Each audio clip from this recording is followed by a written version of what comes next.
আসসালামু আলাইকুম। আজকে আমরা একটা গুরুত্বপূর্ণ টপিকস নিয়ে আলোচনা করব।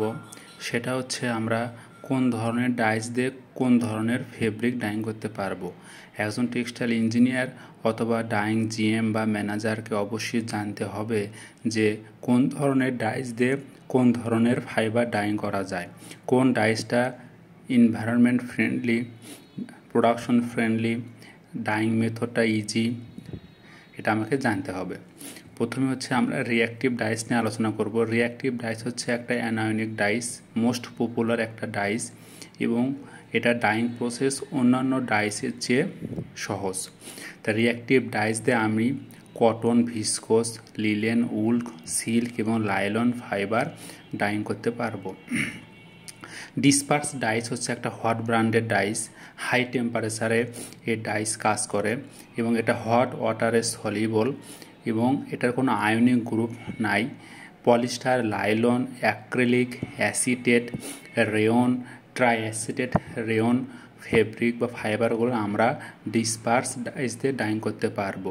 অ্যাসিড ডাইস হচ্ছে একটা অ্যানায়নিক ডাইস, এটা ব্রাইট শেড পাওয়া যায় এই ডাইস দিয়ে, ওয়াটার সলিবল।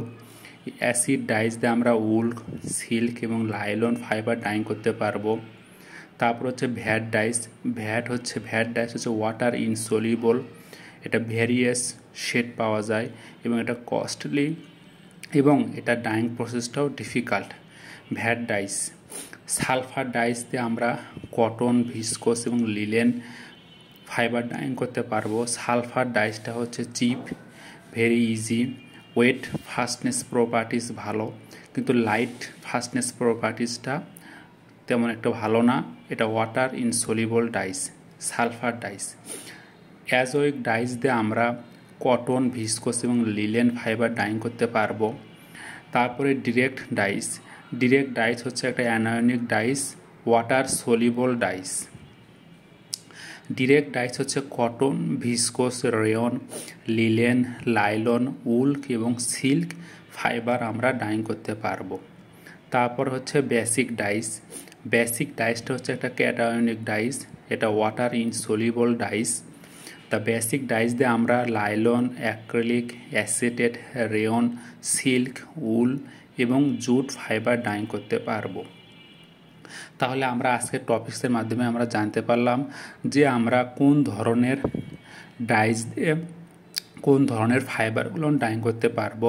টেক্সটাইল ইন্ডাস্ট্রিতে আমরা এনভায়রনমেন্ট ফ্রেন্ডলি অবশ্যই একটা ইটিপির কস্ট আছে, তাই আমাকে অবশ্যই ভালো মানের ডাইস ইউজ করতে হবে এবং প্রোডাকশন ফ্রেন্ডলি ডাইস ইউজ করতে হবে।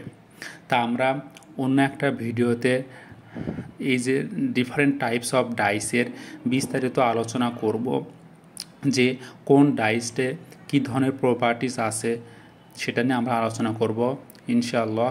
আজকে পর্যন্তই, ধন্যবাদ।